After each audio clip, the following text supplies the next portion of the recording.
Assalamualaikum warahmatullahi wabarakatuh. Bagaimana kabar kalian semua, anak-anak kelas 6 SD Ar-Rahman Kertosono? Semoga kalian semua selalu dalam lindungan Allah ya. Hari ini kita berjumpa lagi pada materi kelas 6 mata pelajaran IPS dengan judul Proklamasi Kemerdekaan dan Upaya Mempertahankan Kemerdekaan NKRI. Bagaimana kalian semua sudah siap untuk belajar? Ar-Rahman, smart and fun. Yuk kita simak video pembelajaran berikut ini. Nah, namun sebelum kita memulai pembelajarannya, marilah kita berdoa terlebih dahulu agar ilmu yang kita peroleh menjadi ilmu yang bermanfaat dunia dan akhirat. Sikap berdoa, tangan diangkat, kepala ditundukkan. Bismillahirrahmanirrahim. Raditu billahi robba, wabil islami dina, wabi muhammadin nabiyya wa rasula. Rabbi zidni ilma, warzuqni fahma. Ya Allah, tambahkanlah kepadaku ilmu dan berilah aku pengertian yang baik. Amin. Anak-anakku semua, kemerdekaan Indonesia merupakan hasil perjuangan para pahlawan dan seluruh rakyat Indonesia. Proklamasi kemerdekaan Indonesia diperjuangkan sejak zaman penjajah Belanda hingga zaman penjajahan Jepang.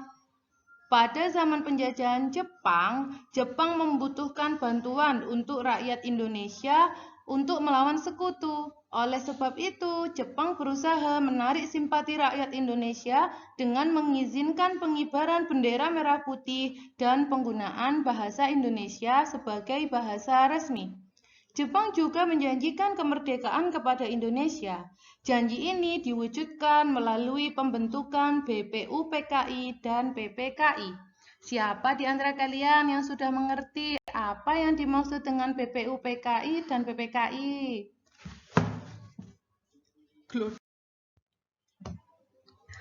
Nah, anak-anakku semua, hari ini kita akan mempelajari tentang proklamasi kemerdekaan Indonesia dan cara mempertahankan kemerdekaan Indonesia tersebut. Kemerdekaan Indonesia merupakan hasil perjuangan para pahlawan dan seluruh rakyat Indonesia. Proklamasi kemerdekaan Indonesia diperjuangkan sejak zaman penjajahan Belanda hingga zaman penjajahan Jepang. Pada zaman penjajahan Jepang, Jepang membutuhkan bantuan rakyat Indonesia untuk melawan sekutu. Oleh sebab itu, Jepang berusaha menarik simpati rakyat Indonesia dengan mengizinkan pengibaran bendera merah putih dan penggunaan bahasa Indonesia sebagai bahasa resmi. Jepang juga menjanjikan kemerdekaan kepada Indonesia. Janji ini diwujudkan dengan pembentukan BPUPKI dan PPKI. Siapa di antara kalian yang sudah paham tentang apa yang dimaksud dengan BPUPKI dan PPKI itu? Ya, BPUPKI adalah Badan Penyidik Usaha-Usaha Kemerdekaan Indonesia yang didirikan oleh Jepang pada tanggal 1 Maret 1945, di mana organisasi ini bertujuan untuk menyelidiki rencana penting pembentukan negara Indonesia. Sedangkan PPKI adalah Panitia Persiapan Kemerdekaan Indonesia yang didirikan pada tanggal 7 Agustus 1945. Organisasi ini bertugas untuk mempersiapkan kemerdekaan Indonesia. Nah, pada bulan Agustus 1945, Jepang kalah dari sekutu. Kabar ini didengar oleh Sultan Syahrir melalui radio dan langsung disampaikan kepada Soekarno dan Muhammad Hatta. Sultan Syahrir dan golongan muda mendesak Soekarno-Hatta untuk segera memproklamasikan kemerdekaan Indonesia. Akan tetapi, Soekarno tidak setuju dengan alasan menunggu keputusan sidang PPKI untuk menghadiri adanya pertumpahan darah. Golongan muda tidak setuju dengan keinginan Soekarno karena mereka menginginkan Indonesia meraih kemerdekaan melalui perjuangannya sendiri. Mereka pun membawa Soekarno dan Hatta ke sebuah tempat yang bernama Rengas Dengklok. Tindakan ini bertujuan untuk melindungi Soekarno dan Hatta dari pengaruh Jepang, sehingga dapat segera memproklamasikan kemerdekaan Indonesia. Setelah berdiskusi, Soekarno dan Hatta setuju untuk segera memproklamasikan kemerdekaan. Mereka pun kembali ke Jakarta dan menuju rumah Laksamana Maeda untuk menyusun teks proklamasi tersebut. Naskah proklamasi disusun oleh Soekarno, Hatta, dan Ahmad Suparjo. Naskah tersebut kemudian diketik oleh Sayuti Melik. Hatta mengusulkan agar semua orang yang hadir dalam penyusunan naskah proklamasi menandatangani naskah tersebut. Namun, Soekarno mengusulkan agar naskah hanya ditandatangani oleh Soekarno dan Hatta sebagai wakil dari bangsa Indonesia. Nah, tepat pada tanggal 17 Agustus 1945, teks proklamasi dibacakan oleh Soekarno dengan didampingi oleh Muhammad Hatta. Pelaksanaan proklamasi kemerdekaan Indonesia dilaksanakan di Jalan Pegangsaan Timur nomor 56. Setelah pembacaan teks proklamasi, diadakan upacara pengibaran bendera merah putih yang diiringi oleh lagu Indonesia Raya. Nah, anak-anakku semua, proklamasi kemerdekaan merupakan sebuah peristiwa yang penting yang penuh makna bagi Indonesia. Proklamasi kemerdekaan bermakna bahwa Indonesia telah menjadi negara dan bangsa yang merdeka dari segala bentuk penjajahan. Indonesia juga telah menjadi negara yang berdaulat dan memiliki kedudukan yang sama dengan negara-negara lain. Proklamasi kemerdekaan merupakan puncak perjuangan bangsa Indonesia agar terlepas dari penjajah. Oleh karena itu, golongan muda menginginkan kemerdekaan Indonesia murni, hasil perjuangan bangsa Indonesia dan bukan merupakan pemberian dari Jepang.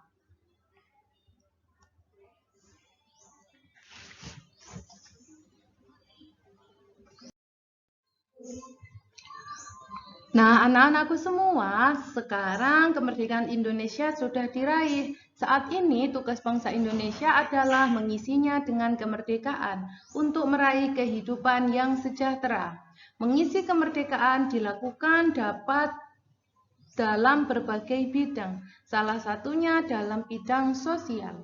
Mengisi kemerdekaan dalam bidang sosial bertujuan untuk mempererat hubungan antar masyarakat. Bangsa Indonesia harus senantiasa mengingat bahwa kemerdekaan Indonesia dapat diraih karena adanya persatuan seluruh rakyat Indonesia. Dan berikut ini akan Bu Devi beri contoh perilaku positif sebagai upaya mengisi kemerdekaan di Indonesia. Yang pertama yaitu menghormati orang lain yang sedang beribadah sesuai dengan agama dan keyakinan masing-masing. Yang kedua, saling menghormati dan menghargai antar sesama. Yang ketiga, mengembangkan rasa toleransi dalam keragaman sosial di Indonesia. Yang keempat, bermain dengan siapapun tanpa membedakan agama, suku, dan budaya. Yang kelima, menjaga rasa kebersamaan dan persatuan di sekolah dan di masyarakat.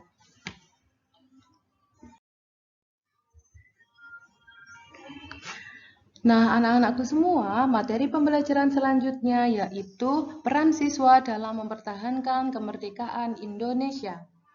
Indonesia merupakan negara yang kaya keberagaman budaya. Setiap suku bangsa memiliki budaya yang berbeda. Keragaman budaya merupakan warisan bangsa yang harus kita jaga kelestariannya. Sebagai pelajar, wujud upaya mempertahankan NKRI dapat dilakukan dengan ikut serta melestarikan budaya Indonesia. Kamu harus bangga dengan budaya Indonesia.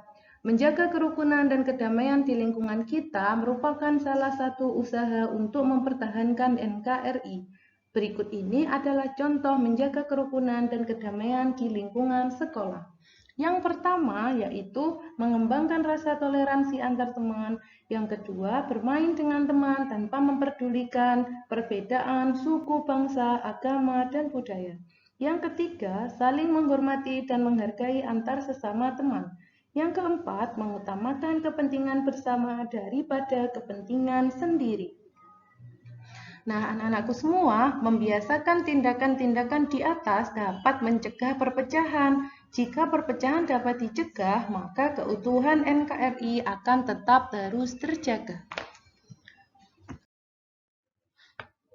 Nah, anak-anakku semua, upaya mewujudkan kehidupan sejahtera. Kemerdekaan yang telah dicapai bangsa Indonesia merupakan sarana mewujudkan masyarakat Indonesia yang sejahtera. Upaya membangun masyarakat Indonesia yang sejahtera diantaranya dengan meningkatkan taraf kehidupan bangsa, meningkatkan taraf kecerdasan bangsa, dan mengembangkan segala potensi yang dimiliki untuk kemajuan bangsa Indonesia. Gambar-gambar di samping menunjukkan pelajar-pelajar Indonesia sedang belajar dengan bersungguh-sungguh. Mereka sedang melaksanakan kewajibannya sebagai warga negara. Mengikuti pendidikan yang diselenggarakan oleh pemerintah merupakan kewajiban bagi semua warga negara. Semua warga negara wajib mengikuti pendidikan dasar. Mewajibkan warga negara untuk mengikuti pendidikan dasar 9 tahun merupakan satu di antara upaya pemerintah untuk memperbaiki pendidikan di negara kita. Pemerintah menginginkan tingkat kecerdasan bangsa ini semakin meningkat. Upaya pemerintah yang lain sebagai contoh yaitu memperbaiki fasilitas pendidikan, misalnya memperbaiki gedung-gedung sekolah yang rusak, memberikan bantuan buku gratis, dan menyediakan pengajar-pengajar atau guru-guru yang profesional. Nah, anak-anakku semua, untuk mempertahankan kemerdekaan NKRI, kita juga harus memiliki sikap cinta tanah air. Cinta tanah air merupakan rasa rela berkorban demi kepentingan bangsa serta bangga terhadap keberagaman budaya Indonesia. Rasa cinta tanah air membuat kita senantiasa mengutamakan kepentingan bersama daripada kepentingan sendiri. Rasa cinta tanah air merupakan salah satu isi dari Sumpah Pemuda yang sebaiknya kita amalkan dalam kehidupan. Teks Sumpah Pemuda seperti pada gambar di samping. Coba kalian perhatikan, kalian baca, dan juga kalian resapi. Berikut ini adalah beberapa sikap yang menunjukkan sikap rasa cinta tanah air.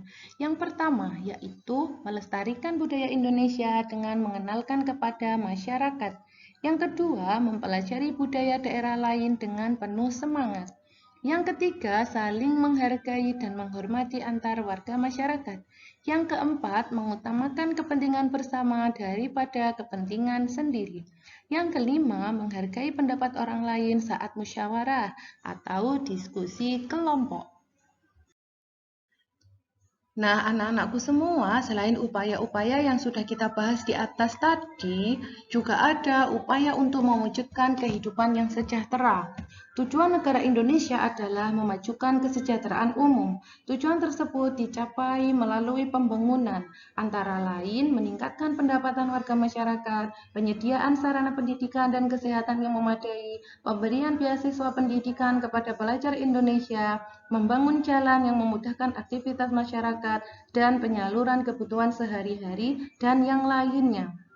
Kita harus mendukung pembangunan tersebut. Salah satu bentuk dukungan kita adalah dengan taat membayar pajak. Pajak merupakan modal pemerintah untuk melaksanakan pembangunan nasional.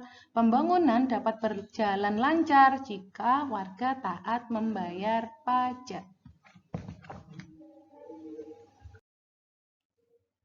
Nah, anak-anakku semua, demikian tadi video pembelajaran kita hari ini. Apabila ada kekurangan, Bu Devi mohon maaf yang sebesar-besarnya ya.